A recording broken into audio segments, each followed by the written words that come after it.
Break के बाद स्वागत है आपका हमारे इस चुनाव के खास कार्यक्रम महासंग्राम में। हम लगातार आपको सुबह 7 बजे से लगातार अपडेट देते आ रहे हैं। लोकसभा चुनाव 2024 का चौथा चरण का मतदान आज सुबह 7 बजे से शुरू हुआ और शाम 6 बजे तक चलेगा और लगातार हम 6 बजे तक आप तक बने रहेंगे। आपको हर खबर की अपडेट हम दे रहे हैं, कितने प्रतिशत मतदान हुए इससे भी आपको लगातार अवगत करा रहे हैं। तो एक बड़ी खबर आ रही है, बड़ी खबर आपको बता दें। बड़ी खबर, उत्तर प्रदेश से वाराणसी में आज रोड शो करेंगे पीएम मोदी। काशी विश्वनाथ मंदिर में दर्शन करेंगे पीएम के आगमन की तैयारियां की जा रही हैं। तो बड़ी खबर आपको, वाराणसी में आज रोड शो करेंगे पीएम मोदी और इसके लिए तैयारियां की जा रही हैं। काशी विश्वनाथ मंदिर में दर्शन करेंगे पीएम के आगमन की पूरी तैयारियां की जा रही हैं। वाराणसी में आज रोड शो करेंगे प्रधानमंत्री नरेंद्र मोदी। वाराणसी उनका गृह लोकसभा क्षेत्र है, माफ कीजिएगा, यहाँ से वाराणसी से ये सांसद का चुनाव लड़े हैं और यहाँ से ही प्रत्याशी हैं। यहाँ आज अपने लोकसभा क्षेत्र में ये रोड शो करने वाले हैं। वाराणसी में आज रोड शो करेंगे प्रधानमंत्री नरेंद्र मोदी और इसके लिए पूरी तैयारियां कर ली गई हैं। आप देख सकते हैं तस्वीरों में किस तरह से वाराणसी को सजाया गया है। भगवा कलर के गुब्बारे लगाए गए हैं, भगवा कलर के कपड़े लगाए गए हैं। इन तस्वीरों को देखिए और इसमें काशी विश्वनाथ मंदिर में दर्शन भी करेंगे। तो दर्शन के बाद ये रोड शो होगा। एक और बड़ी खबर आ रही है, आपको बता दें, एक और बड़ी खबर इलेक्शन से जुड़ी हुई। बहरामपुर से बड़ी खबर, टीएमसी प्रत्याशी यूसुफ पठान का बयान, हम जीतेंगे और अच्छे अंतर से जीतेंगे। बहरामपुर लोकसभा सीट से टीएमसी प्रत्याशी हैं यूसुफ पठान। जैसे कि अभी बहरामपुर हम लोकसभा की बात कर रहे थे, वहां पर यूसुफ पठान प्रत्याशी हैं टीएमसी से। मैं सिर्फ लोगों के लिए काम करने में बिल्कुल भी चुनौती नहीं, जनता मेरे साथ है, जनता चाहती है कि बदलाव हो, ऐसा कहना है यूसुफ पठान का। क्रिकेटर है यूसुफ पठान और टीएमसी से नेता। क्या कुछ कहा है ये सुनते। और बहुत ही अच्छा लग रहा है मुझे ये देख के कि काफी यंगस्टर्स, महिलाएं और अच्छी तादाद में वोटिंग कर रहे हैं और बहुत ही पॉजिटिव एनवायरनमेंट बना हुआ है। सभी जगह बहुत अच्छा नंबर से वोट हुआ है। मौजूदा सांसद हैं, वो तो अपनी जीत का दावा करेंगे, आपको वोट देंगे। अगर आपकी बात करें तो आप क्या दावा करेंगे? मैं भी यही दावा करता हूँ। मुझे तो उम्मीद है और पूरा भरोसा है कि यहाँ पे हम जीतेंगे और बहुत अच्छे मार्जिन से जीतेंगे। आपको प्रकाश किया गया कि आपको बेवजह के यहाँ पे कैंडिडेट बनाया गया है और बड़ी का बकरा इस तरह बनाया गया टीएमसी की तरफ से। नहीं, देखिए, लोगों के लिए अगर मुझे कुर्बान होना है तो मैं बिल्कुल तैयार हूँ। मैं यहाँ पर आया हूँ लोगों के लिए काम करने के लिए और लोगों ने मुझे बहुत सपोर्ट किया है डे 1 से और अब तक, और वो चाहते हैं कि यहाँ पर बदलाव हो। और मैंने उनकी आंखों में, उनकी बॉडी लैंग्वेज में ये देखा है और उन्होंने मुझे वादा किया है कि हम आपको जिताएंगे। तो मेरी बहुत ही उम्मीदें जो है वो बहुत हाई है।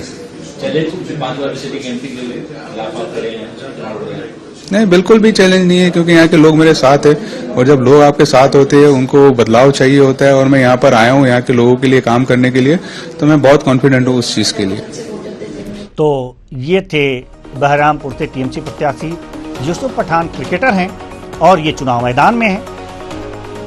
इनका कहना है कि हम जीतेंगे और अच्छे अंतर से जीतेंगे, यानी कि ज्यादा भारी वोटों से, भारी मतों से जीतने का दावा कर रहे हैं यूसुफ पठान। एक और बड़ी खबर आ रही है उत्तर प्रदेश से। उत्तर प्रदेश से अब बड़ी खबर आपको बता दें, सपा प्रमुख अखिलेश यादव का बड़ा बयान सामने आया है। इंडिया गठबंधन जीत रहा है और जीतेगा ही। जनता इंडिया गठबंधन का समर्थन कर रही है। तो उत्तर प्रदेश से अब बड़ी खबर, सपा सुप्रीमो का बयान आया है। उन्होंने कहा है कि जो लोग सोचते हैं खोट से जीत जाएंगे, उन्हें जनता वोट से हराएगी। भाजपा की हर बात और फैसला जुमला निकला है, ये बताया है अखिलेश यादव ने। आइए क्या कुछ कहा है उनके मुंह से ही सुन लेते हैं।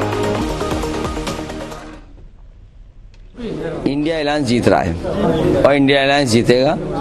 जनता 140 करोड़ की इंडिया अलायंस का समर्थन कर रही है। में भी गड़बड़ी, कुछ ऐसा मामला आपको शुरुआती दौर में था, चीजें ठीक हुई, वोट ज्यादा पड़ रहा है और जो लोग सोचते हैं खोट से जीत जाएंगे, उन्हें जनता वोट से हराएगी।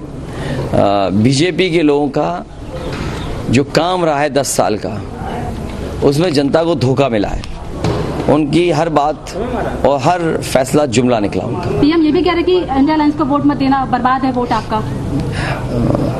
अब जो लोग नैरेटिव, जिनका नेगेटिव नैरेटिव था, नकारात्मक राजनीति करते थे, उनकी कोई कहानी सुनना नहीं चाहता। उनका हर डायलॉग अब घिसा पिटा हो गया है, इसलिए इस बार जनता उन्हें नकार देगी। यूपी में इंडिया अलायंस जीत रहा है। तो इंडिया अलायंस जीत रहा है, ऐसा कहना है सपा प्रमुख अखिलेश यादव का। ये कौन बड़ी खबर आ रही है? बड़ी खबर आपको बता दें, पंजाब से बड़ी खबर राजस्थान, सीएम भजनलाल शर्मा का बयान। पंजाब में आम आदमी सरकार से परेशान, लोग मन मना चुके हैं इस बार फिर भाजपा सरकार।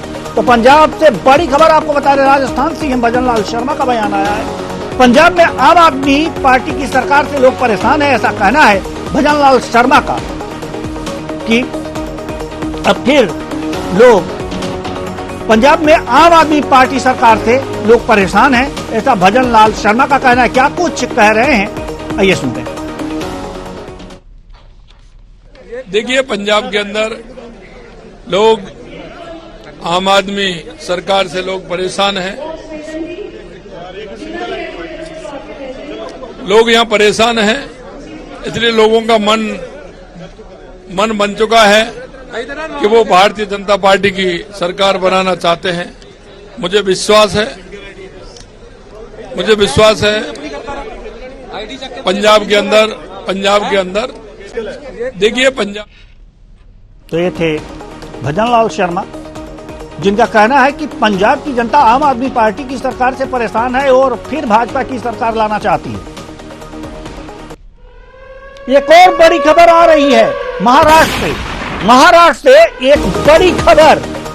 पालघर में बोले केंद्रीय गृह मंत्री शाह, ये मोदी जी को तीसरी बार पीएम बनाने का चुनाव, ये विकास को 3 गुना गति से बढ़ाने का चुनाव है।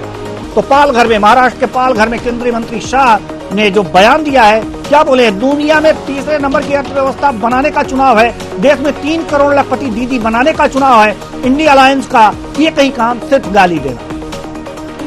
तो बड़ी खबर आपको बता दें, पालघर में केंद्रीय मंत्री शाह क्या बोल रहे हैं, आइए सुनवाते हैं। कांग्रेस पार्टी के नेताओं को और विशेषकर उद्धव ठाकरे जी को पूछना चाहता हूं, कि प्राण प्रतिष्ठा का निमंत्रण जब आपको मिला तो आप प्राण प्रतिष्ठा में क्यों नहीं गए? मुझे बताओ भाई, राहुल जी, उद्धव जी ने प्राण प्रतिष्ठा में जाना चाहिए था या नहीं जाना चाहिए था? जोर से बोलो, जाना चाहिए था या नहीं जाना चाहिए था? वो नहीं गए। क्यों नहीं गए? क्योंकि उनको अपनी वोट बैंक का डर लग रहा है। भाइयों बहनों में कौन, तो ये देश को और पालघर में ये केंद्रीय गृह मंत्री अमित शाह का बयान, जिसको आपने सुना। अब हम रुख करेंगे अपने मेहमानों की तरफ। हम अपने मेहमानों से आपका परिचय करा दें। लगातार हम हॉट सीटों के बारे में आपको जानकारी दे रहे हैं और साथ ही उस पर बहस भी कर रहे हैं, साथ ही बयानों पर भी बहस हो रही है। तो सबसे पहले प्रदीप भटनागर जी, प्रवक्ता बीजेपी, आपका बहुत बहुत स्वागत है हमारे इस कार्यक्रम में। साथ ही साथ आदर्श कटियार जी, कांग्रेस जिला अध्यक्ष हैं, आपका भी बहुत बहुत स्वागत है हमारे इस कार्यक्रम में। आर के गुप्ता, प्रदेश सचिव हैं सपा से, आपका भी बहुत बहुत स्वागत है हमारे इस कार्यक्रम में। दिनेश सिंह जी, राजनीतिक विश्लेषक, हमारे साथ जुड़े हुए हैं, आपका भी बहुत बहुत स्वागत है। चर्चा की शुरुआत करेंगे। हम चर्चा की शुरुआत करने से पहले जो हॉट सीटें हैं, ये लगातार हम आपको बताते आ रहे हैं और उसी क्रम में हॉट सीट पर एक नज़र है, और वो हॉट सीट है यहाँ से सिकंदराबाद सीट के बारे में हम कुछ आपको जानकारी देंगे, कौन कौन से वहाँ से चुनाव लड़ रहे हैं और क्या है वहाँ का इतिहास। उसके बाद हम चर्चा की शुरुआत करेंगे। तो बीजेपी से जी किशन रेड्डी हैं, कांग्रेस से दानम नागेंद्र और बीआरएस से पदम राव टी यहाँ चुनाव लड़ रहे हैं। हैदराबाद से सटी है तेलंगाना की यह सिकंदराबाद सीट है, जहां से बीजेपी से जी किशन रेड्डी चुनाव लड़ रहे हैं, कांग्रेस से दानम नागेंद्र चुनाव लड़ रहे हैं। आप इनको देख सकते हैं टीवी स्क्रीन पर, और साथ ही साथ बीआरएस से पद्मराव टी चुनाव लड़ रहे हैं। 27 निर्दलीय समेत कुल 45 प्रत्याशी चुनाव मैदान में हैं यहाँ पर। अब थोड़ा सा इतिहास के बारे में भी जान लेते हैं, यहाँ के क्या है इतिहास, मतलब कब कब कौन यहाँ पर सांसद रहा है। 2004 में एम अंजन कुमार यादव कांग्रेस से, 2009 में एम अंजन कुमार यादव कांग्रेस से, बंडारू दत्तात्रेय भारतीय जनता पार्टी से 2014 में, जी किशन रेड्डी भारतीय जनता पार्टी से 2019 में। तो 2014 और 2019 ये दिखाता है कि यहाँ पर जो भारतीय जनता पार्टी है उसकी सरकार बनी। जी किशन रेड्डी जो कि अब इस समय सिकंदराबाद सीट से बीजेपी के उम्मीदवार हैं, हम थोड़ा सा इनके बारे में बातचीत करेंगे और उसके बाद बयानों पे भी बातचीत करेंगे। ये हमने आपको सीट दिखा दी। अब हम बात करेंगे केंद्रीय गृह मंत्री अमित शाह की, जिन्होंने अभी जो बयान दिया है, और बयान ये दिया है कि बयान में उन्होंने पालघर में ये बयान दिया है, और हम अपने दर्शकों के पास, अपने मेहमानों के पास आना चाहेंगे जो हमारे साथ मेहमान जुड़े हुए हैं। बार बार हर जगह केंद्रीय गृह मंत्री अमित शाह ये जो कह रहे हैं कि निमंत्रण दिया गया कांग्रेस नहीं आई, निमंत्रण दिया गया कांग्रेस नहीं आई। चले गए होते आप लोग तो शायद ये सुनना नहीं पड़ता। इसका जवाब आप लोग क्या दे पा रहे हैं? जी, आदर्श कटियार जी, कांग्रेस जिलाध्यक्ष। नमस्कार देवेंद्र जी। जी नमस्कार। मुस्कुराते हुए आप अच्छे लग रहे हैं, मुस्कुराते हुए जवाब दीजिएगा। जी जी जी जी बिल्कुल। एक्चुअल में भारतीय जनता पार्टी के नेता, देश के गृह मंत्री अमित शाह जी सिर्फ ये चाहते हैं देश में हिंदू मुसलमान हो, इस देश में जो असल मुद्दे हैं उन मुद्दों से हट करके कोई दूसरी बात हो, जबकि इस देश की जनता ने मूड बना लिया है। इस देश के बेरोजगार ने मूड बना लिया कि हमें रोजगार चाहिए। इस देश के किसान ने मूड बना लिया कि मुझे एमएसपी चाहिए। इस देश की महिलाओं ने मूड बना लिया कि मुझे 1 लाख रुपए साल का चाहिए। ऐसे तमाम मुद्दे हैं जिन मुद्दों पर कांग्रेस और इंडिया गठबंधन काम कर रहा है, और हम पूर्ण विश्वास है हमारे नेता पर कि जो घोषणा पत्र बनाया उस घोषणा पत्र के माध्यम से आज इस देश की आवाम इंडिया गठबंधन को चाह रही, इंडिया गठबंधन के साथ जो है कंधे से कंधा मिला करके वोटिंग कर रही है। आज चूंकि ये चरण है, हमारे उत्तर प्रदेश में भी 12 सीटों पर चुनाव है, हमारी इटावा लोकसभा और कानपुर लोकसभा पर भी चुनाव है। हम आपको विश्वास दिला रहे हैं, आपके व्यूअर्स को जो है विश्वास दिला रहे हैं कि हम लोग जरूर चुनाव जीतेंगे, क्योंकि हमारे मुद्दे जनता के मुद्दे हैं। हमने जनता के मुद्दे है, हमने ना तो मंदिर के नाम पर वोट मांगा, ना हमने वोट मांगा। हमने इस देश के बेरोजगारों को लेकर के वोट मांगा, हमने इस देश के मरते किसानों पर वोट मांगा है। ऐसे तमाम मुद्दे हैं जिन मुद्दों पर हम आज आम आवाम को अपने साथ खड़ा हुआ महसूस कर रहे हैं। चलिए हम आना चाहेंगे प्रदीप भटनागर जी के पास, प्रवक्ता बीजेपी। आपने आदर्श कटियार जी की बातें तो सुनी होंगी। जी नमस्कार। आपने आदर्श कटियार जी की बातें सुनी होंगी, इन्होंने क्या कहा है केंद्रीय गृह मंत्री अमित शाह के इस बयान पर, आप अपना पक्ष रखिए। कुशवाहा जी, आपको सादर प्रणाम। जी प्रणाम। आपने सुना जो आपने कांग्रेस अध्यक्ष, जिला अध्यक्ष एक बहुत बड़ी चीज होती है, जिले में नेतृत्व करती है, और जिला जो होता है वो लोकसभा से ही बड़ा होता है। तो जो आपने सवाल करा, शायद सवाल का जवाब नहीं सुना उन्होंने, सवाल नहीं सुन पाए वो। आपने नियंत्रण के ऊपर सवाल पूछा था। हम तो पूछते हैं आपसे कि उस विकास के पथ पर प्रभु श्री राम का मंदिर जो निर्माण हुआ है, और वह हजारों हजार लोगों को जो रोजगार मिला है, और रोज ही रहा है, पूरे देश में जो भी कलाकार है रोजगार उनको मिला, और उनके जो निमंत्रण पे पूरी कांग्रेस को बुलाया गया या मुखियाओं को बुलाया गया, वो क्यों नहीं गए? शायद उस पर जवाब था भी नहीं, जवाब दे भी नहीं पाते हैं। और ये जहां क्षेत्र के जो बता रहे हैं इटावा मैनपुरी, वहां तो बेचारों को टिकट भी नहीं दिया गया है। वो तो उनको लड़वा रहे हैं जिन्होंने इनको जीरो और सुपर साफ कर दिया। यही विशेषता है कि जिस प्रकार आप माननीय गृह मंत्री जी के विषय को कह रहे हो, तो अभी जिस तरह से वो बोल रहे थे पालघर में, तो उन्होंने उद्धव जी को ये आईना दिखाया उनके ही प्रदेश के अंदर कि आप उद्धव जी, स्वर्गीय श्री ठाकरे साहब कहते थे कि ये जो बाबरी ढांचा गिराया है ये सिर्फ सैनिकों ने गिराया और मैं इसकी जिम्मेदारी लेता हूं। उन्होंने छाती ठोक के पूरी दुनिया और पूरे विश्व की मीडिया के सामने कहा था।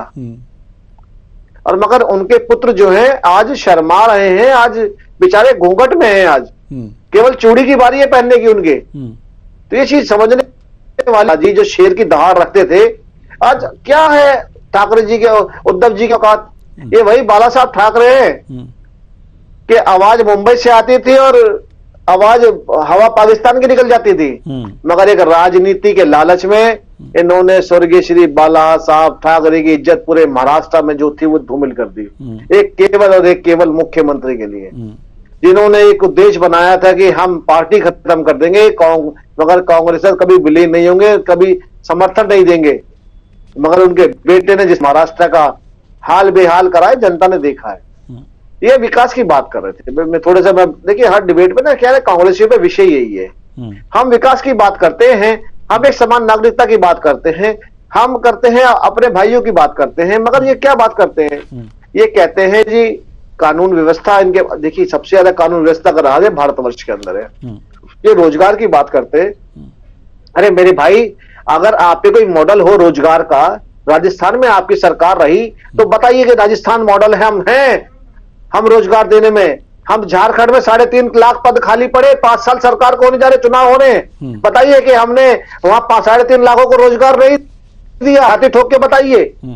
आप बताइए हिमाचल के अंदर प्रियंका वाड्रा बोल के आई थी कि हम पहले विधानसभा मीटिंग में 1 लाख रोजगार देंगे, मगर वहां पे 40 से 45 हजार जो सरकारी कर्मचारी बेचारे ड्राइवर कंडक्टर हैं, हिमाचल पथ परिवहन बंद होने को आ रहा है, उनको अब तक 4-5-6 महीने की सैलरी दे दी गई है।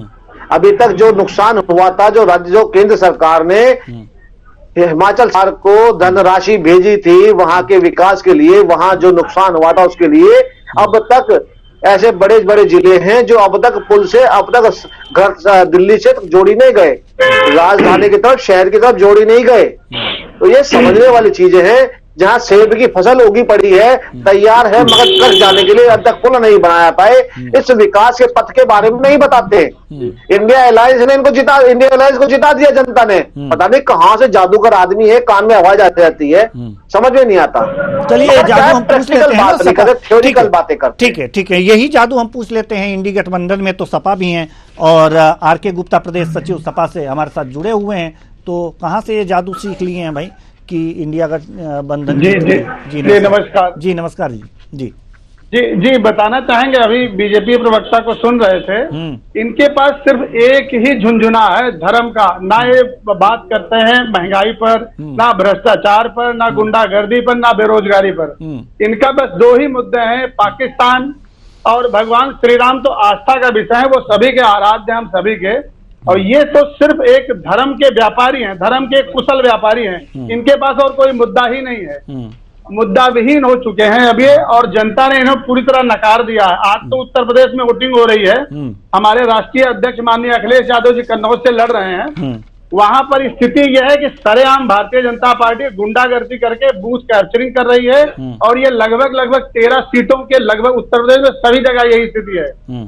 तो इनके पास कोई मुद्दा है ही नहीं, भगवान श्री राम तो आस्था का विषय है, उस पर कोई दोमत नहीं है, ठीक है ना, वो हम सभी के आराध्य हैं, लेकिन उसका बाजारीकरण, और ये कुशल व्यापारी हैं, सिर्फ धर्म के कुशल व्यापारी हैं, इनके पास कोई किसी तरह का और मुद्दा है नहीं, ना ये बेरोजगारी पे बात करेंगे, ना भ्रष्टाचार पे बात करेंगे, 90% देश के युवा बेरोजगार हैं, उस पर कभी बात नहीं करेंगे, 15 लाख आज तक किसी को मिला नहीं, काला धन आया नहीं, विकास की गंगा बह रही है, इनकी विकास की गंगा में बहती हुई लाशें नजर आई है कोरोना काल में जी।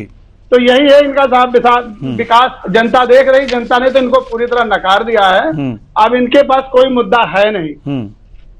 चलिए जी ठीक है, हम आएंगे आपके पास। जी आ रहे हैं, आपके पास आ रहे हैं हमारे साथ वरिष्ठ पत्रकार दिनेश सिंह जी, राजनीतिक विश्लेषक हमारे साथ जुड़े हुए हैं।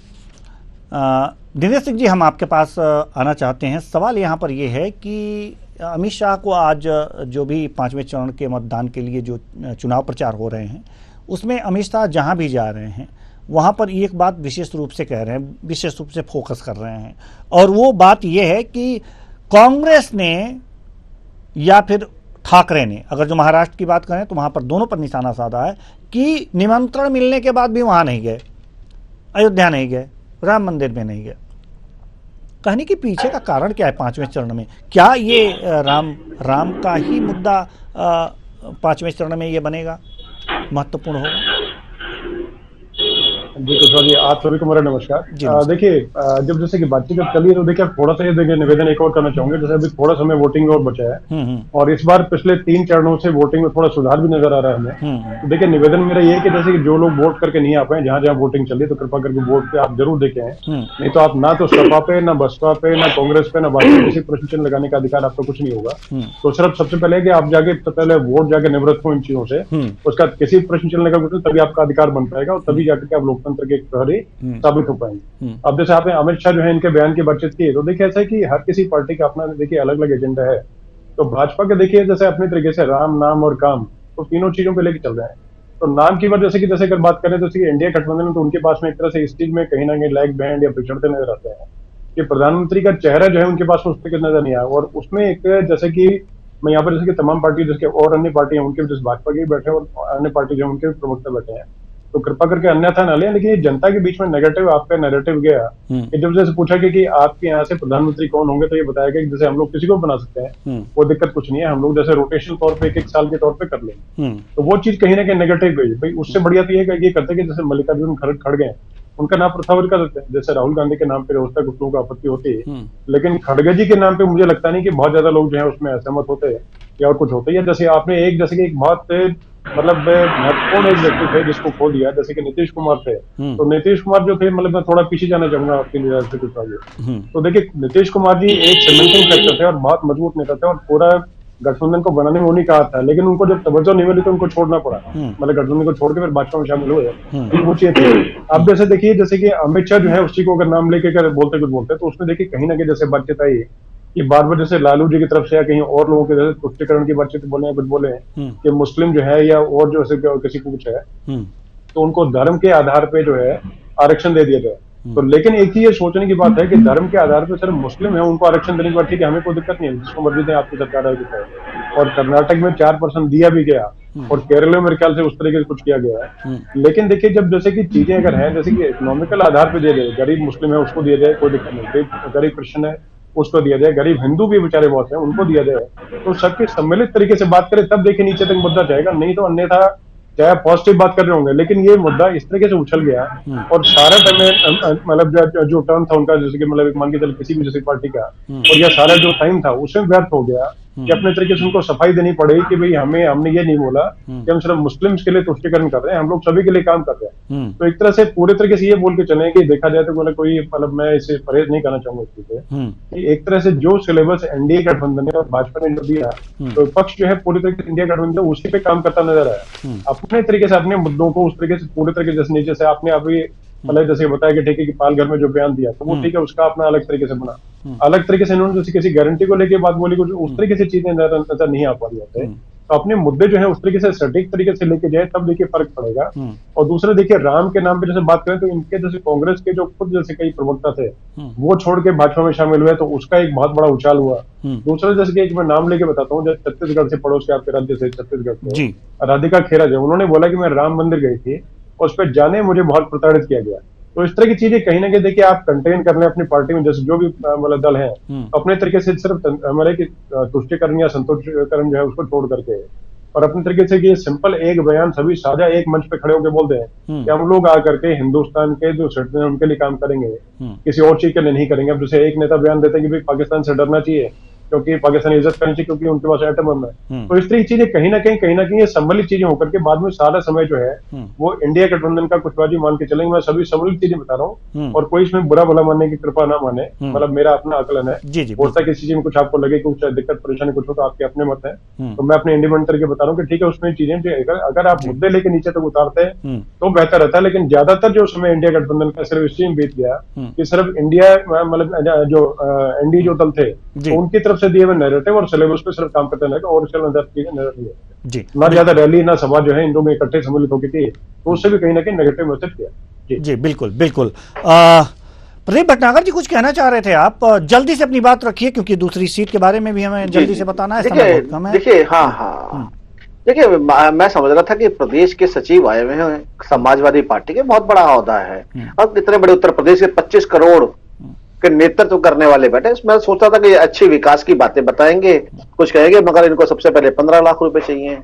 अखिलेश देखिए सबसे पहले प्रदेश सचिव जी को ये आकलन करना चाहिए जिस सीटों पे 13 सीटों पे चुनाव चल रहा है वो 13 की 13 सीटें भारतीय जनता पार्टी के पास थी दोनों बार से और तीसरी बार भी आ रही हैं। आकलन ये करते आप बताते तो अच्छा लगता कुछ, मगर आपको 15 लाख रुपए चाहिए और जब मोदी जी जाएंगे तो 15 लाख रुपए देके जाएंगे, आप उसको चिंता मत कीजिए।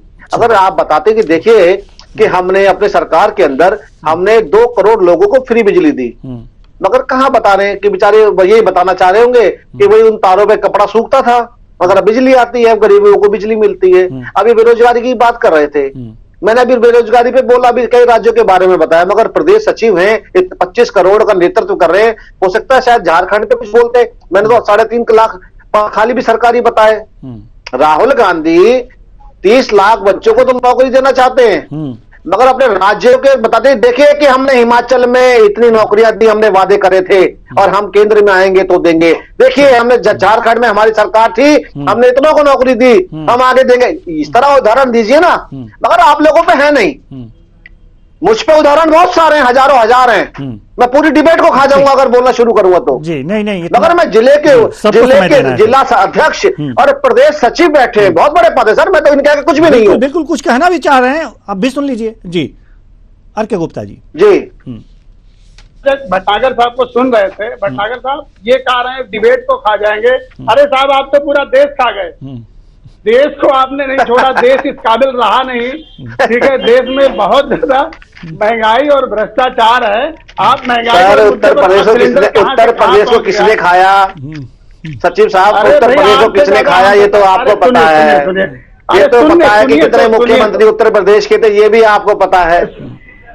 मौजूदा स्थिति में आप तो 5 साल चरम पर है, कहता हूँ आपको 5 साल ढूंढने में, आप तो 5 साल आपने भैंस ढूंढने में लगा दिए। ये तो आपको पता है। मेरी बात आप विषयांतर हो रहे हैं भाई साहब, विषयांतर हो रहे हैं। नहीं विषयांतर नहीं हो रहा। आपके गोद लिए हुए गांव बड़े हुए कि अभी वैसे ही हो? स्मार्ट सिटी आपकी कहाँ गई? ये तो उत्तर प्रदेश पूरा स्मार्ट सिटी बना दिया है। अरे साहब आप तो एक गांव की बात करो, हमने पूरा प्रदेश को स्मार्ट बना दिया है। वो आपके कागजों पर होगा, आपके कन्नौज में जहां आप कन्नौज में डांस कराते थे उसे भी स्मार्ट बना दिया है, इटावा को भी स्मार्ट बना दिया है, नीमपुरी को भी स्मार्ट बना दिया है, कन्नौज में तो फिरोजाबाद को भी स्मार्ट बना दिया है। सत्ता का चलिए मैं बताता हूँ, करके खुलेआम गुंडा फिरोजाबाद के अंदर जो कांच, सुनिए साहब आपको यहाँ का फिरोजाबाद में जो कांच का था वो आज 700 करोड़ के ऊपर पहुंच गया है, जो आपके टाइम में केवल 100-200 करोड़ रुपए था।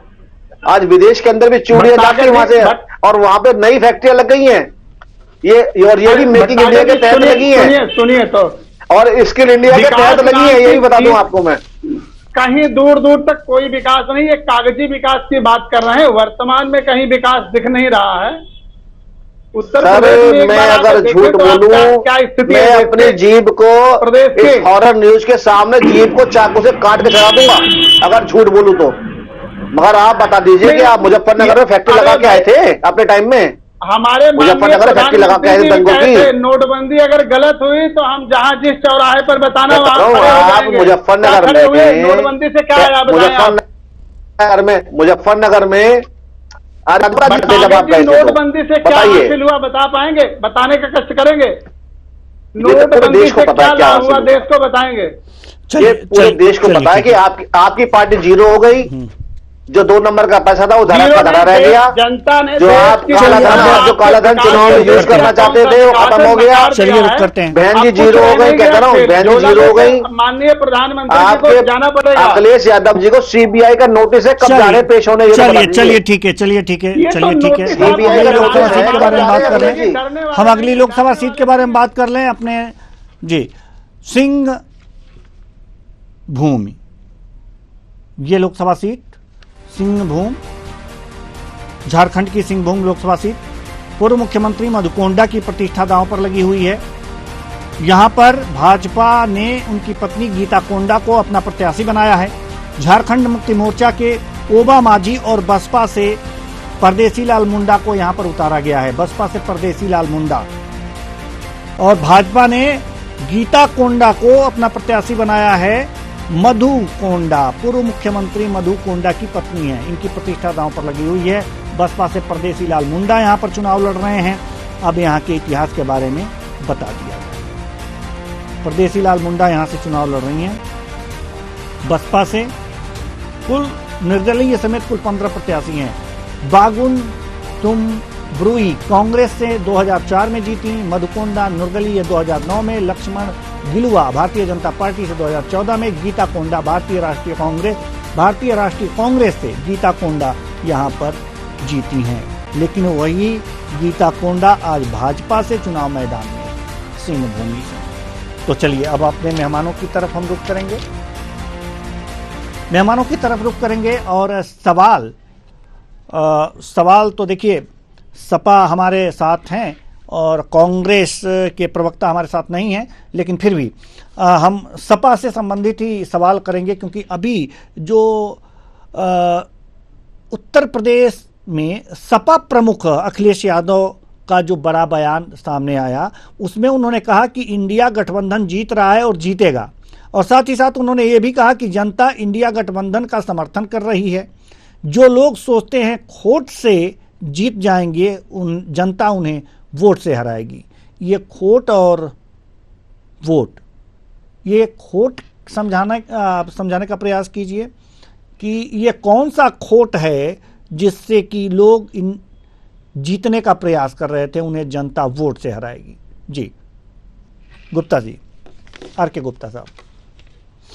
जी बताना चाहेंगे। भारतीय जनता पार्टी जनता के साथ छल की है, उसी खोट की बात की जा रही है। धर्म के नाम पर बरगलाया गया, ठीक है। वही देश का, प्रदेश का पूरी तरह 25 करोड़ आबादी है, 90% युवा बेरोजगार है। यहाँ पर विकास का कोई कार्य हुआ नहीं अभी तक।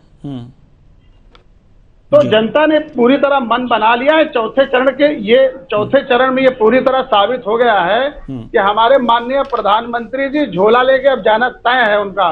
भारतीय जनता पार्टी को नकार चुकी है, तो इसमें कोई दोमत नहीं है। जी चलिए, प्रदीप भटनागर जी जवाब दीजिए।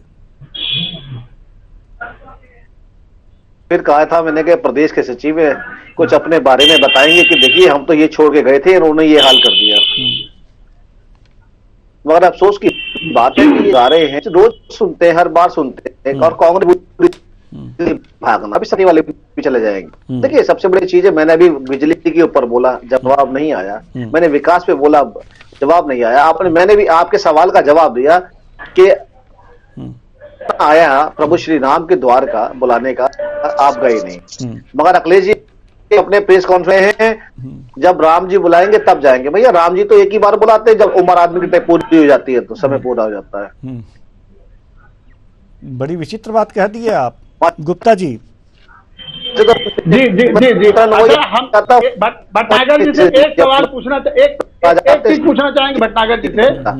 ये बताइए हमारे महामहिम राष्ट्रपति जी को क्यों नहीं बुलाया गया? राम मंदिर से उसमें उद्घाटन क्यों नहीं बुलाया गया, बता सकते हैं आप? उसका विशेष कारण क्या है? क्या वो दलित समाज से है? हमारे महामहिम राष्ट्रपति जी क्यों नहीं बुलाया गया? इस पर हमें आप जवाब दें तो बताएं। जी बिल्कुल जवाब दूंगा आपको इस चीज के बारे में।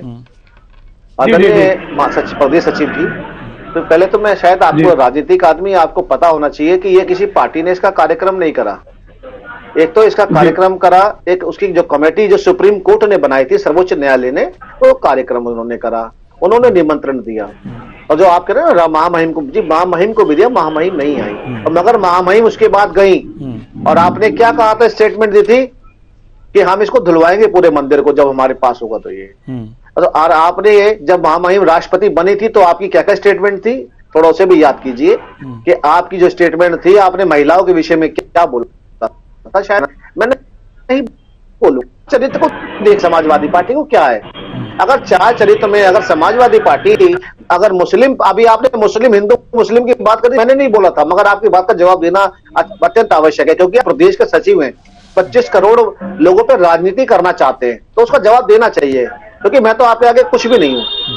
देखिए आप 25 करोड़ जो समझते हैं, उन 25 उत्तर प्रदेश में जनता में मुस्लिम बहुत है, और मुस्लिम प्रेम आपका जो है वो है कि जब 3 तलाक कानून आया तो सबसे ज्यादा विरोध आपने करा मुस्लिमों के प्रति। ये बताया भगवत गीता जी से जिस तरह प्रेम रहा वो पूरे देश ने देखा, और आपके राष्ट्रीय महामंत्री और जो उन्होंने शब्द बोले वो भी सुने। और बताइए कि उस आपके जो राष्ट्रीय, आप तो मंत्री हैं, वो राष्ट्रीय महामंत्री थे, और राष्ट्रीय महामंत्री का अपना बयान निजी नहीं होता है, चाहे वो सोते में दे, चाहे वो मुंह धोते में दे, चाहे वो जागे में दे।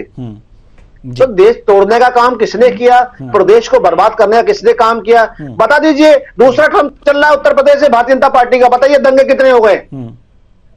आपने लोनी दंगा दिया, गाजियाबाद दंगा दिया, सहारनपुर दंगा दिया, मुजफ्फरनगर दंगा दिया, इटावा दंगा दिया, आजमगढ़ दंगा दिया। जवाब ले लीजिए, उसके बाद दिनेश सिंह जी के पास जाना चाहेंगे। दंगा दिया जी, जवाब ले लीजिए, लास्ट खत्म कर रहा हूँ, लास्ट खत्म कर, सर कुशवाहा जी लास्ट खत्म कर रहा हूँ, कुशवाहा जी लास्ट खत्म कर रहा हूँ। आदरणीय अखिलेश यादव जी बार बार बोलते हैं की बात कर रहे हैं, आदिवासियों की बात कर रहे हैं, आदिवासी, मगर ये अखिलेश यादव जी या उनके प्रचिव का नेतृत्व करने वाले मेरे साथ बैठे उत्तर देश में वो जगह कौन सी है चल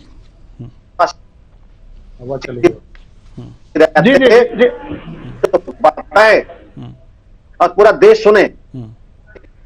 और कुशवाहा जी को प्रदेश में आदिवासी कहा है, इसको बताना चाहेंगे आदरणीय भट्टागर जी, आप महामहिम राष्ट्रपति जी को नहीं बुलाए, उसके बाद हमारे राष्ट्र आदरणीय हेलो हेलो हेलो, अरे सुन ले साहब, बयान तो सुन ले, आप अपनी बात रखिए, आप अपनी बात रखिए, चलिए जी बताना चाहेंगे हमारे माननीय राष्ट्रीय अध्यक्ष अखिलेश यादव जी, मुख्यमंत्री जब आवास खाली किया गया था तो गंगा जल से धुलवाया गया था, तो ये आपकी सरकार क्या साबित, पिछड़ा विरोधी आपकी सरकार भारतीय जनता पार्टी का मुखौटा सामने आया था।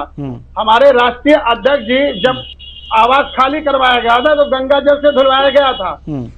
ये आप पिछड़ा विरोधी है भारतीय जनता पार्टी, दलित विरोधी है भारतीय जनता पार्टी, महिला विरोधी है भारतीय जनता पार्टी।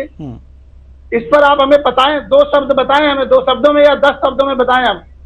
चलिए ठीक है, बताइएगा, लेकिन अभी शायद हम दिनेश जी एक खत्म, 30 सेकंड में खत्म कर रहा हूं मैं। जी जी जी जी, मैं 30 सेकंड में खत्म कर रहा हूं मैं जी, जल्दी से। देखिए आदरणीय गुप्ता जी, 25 करोड़ पर राजनीति करने वाले प्रदेश के सचिव, तो थोड़ा सा आप डाटा उठा के देख लीजिए, अगर जितने प्रदेश हैं उन प्रदेशों के अंदर और उत्तर प्रदेश में भी पिछड़े मुख्यमंत्री बने हुए, उप मुख्यमंत्री बने हुए, डाटा उठा के देख लीजिए। और रही आपने कहा इस चीज के बारे में, तो देखिए कि आपके जब मुख्यमंत्री उस सरकारी आवास को खाली उन्होंने क्या हरकत करती थी कि विधानसभा विधेयक पारित करा के जहां मुख्यमंत्री रहेगा वो उसकी जगह हो जाएगी। चरित्र इस प्रकार था तो उसका क्यों ना कर धोया जाए।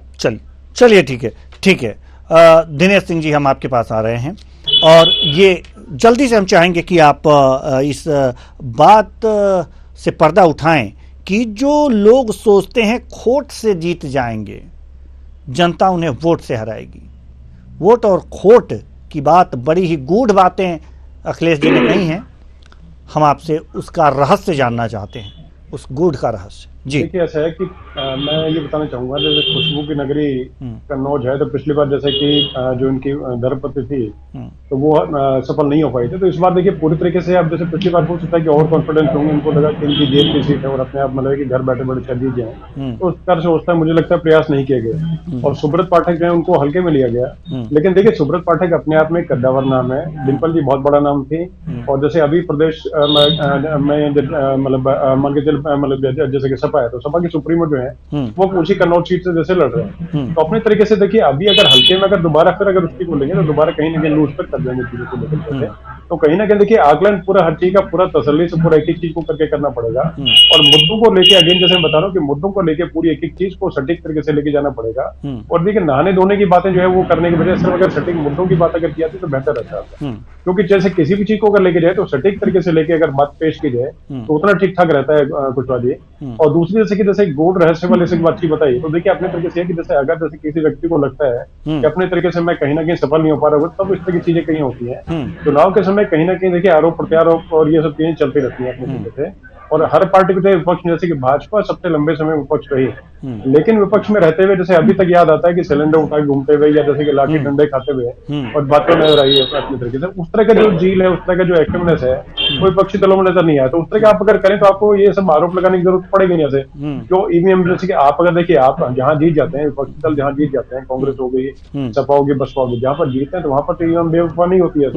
लेकिन आप लोग जहां पर नहीं जीते तो वहां पर ईवीएम बेवफा के जो है उस पर लगाने वाले आरोप लगाते हैं, वो थोड़ा मैं ठीक नहीं समझता अपने ईवीएम पूरे तरीके से अपने कैडर को जो अपना कैडर जो है उसको पूरे तरीके से एक्टिव करें और पूरे तरीके से जी जान लगा के अगर कोशिश करेंगे एक एक वोटर को घर के बाहर खींच के लेके आए कि आपने वोट करना है, तब जाके देखे मतलब सत्ता में वापस आ पाएंगे, जैसे अपनी सीट बचा पाएंगे। नहीं तो अदरवाइज बिल्कुल सही बात, नहाने धोने का गंगा जल, बिल्कुल सही बात कही है। तो ये समय ना खराब जी जी। अब हम एक और लोकसभा सीट जो हॉट सीटों में आती है वो बची हुई है, दर्शकों को उसके बारे में जानकारी देते जल्दी से। करीमनगर लोकसभा सीट, तेलंगाना की करीमनगर लोकसभा सीट, भाजपा के पूर्व प्रदेशाध्यक्ष बंदी संजय कुमार चुनाव यहां से लड़ रहे हैं और उनके सामने बसपा से मोहम्मद वलीउल्लाह समीर और AIMIM से असदुद्दीन। चलिए इस करीमनगर सीट की जहां तक बात है, ये वर्सेज शायद गलत है, यहाँ से ये चीज़ें नहीं होनी चाहिए थी। करीमनगर के इतिहास के बारे में हम देख रहे हैं। के चंद्रशेखर राव तेलंगाना राष्ट्र समिति से उपचुनाव हुआ 2006 में। के चंद्रशेखर राव तेलंगाना राष्ट्र समिति से, 2009 में पोन्नम प्रभाकर भारतीय राष्ट्रीय कांग्रेस से और 2014 में वी विनोद कुमार तेलंगाना राष्ट्र समिति से, 2019 में बंदी संजय कुमार भारतीय जनता पार्टी से। 2019 में भारतीय जनता पार्टी से बंदी संजय कुमार पुनः जो करीमनगर से हैं ये चुनाव लड़ रहे हैं। हम अब आना चाहेंगे कि एक चीज हम आपसे पूछना चाहेंगे प्रदीप भटनागर जी। बात तेलंगाना की है, लेकिन एक चीज बड़ी कॉमन है कि यहाँ से बंदी संजय कुमार 2019 में चुनाव जीते थे और 2024 में उन्हें प्रत्याशी बना दिया गया। इसके पहले आपने देखा था इतिहास क्या है। क्या लगा कि बंदी संजय कुमार पुनः चुनाव यहां से जीत जाएंगे?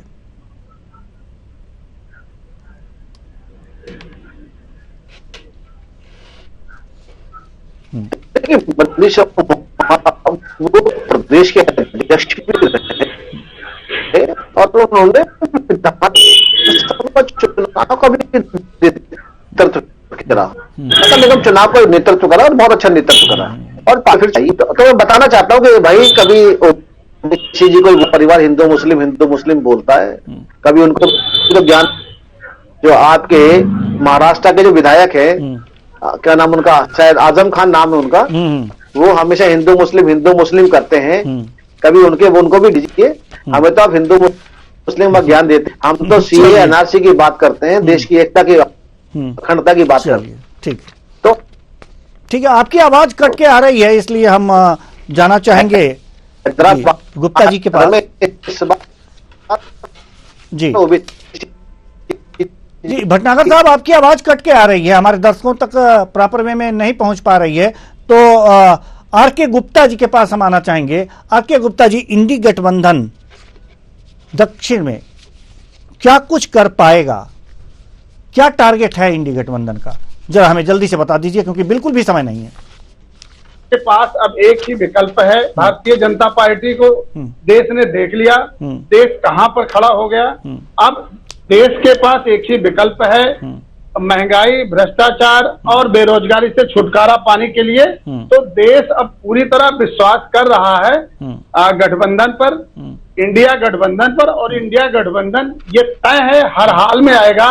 हमारे माननीय प्रधानमंत्री मोदी जी झोला लेके जाने का समय आ गया है। चौथे चरण का चुनाव ये तय हो गया है।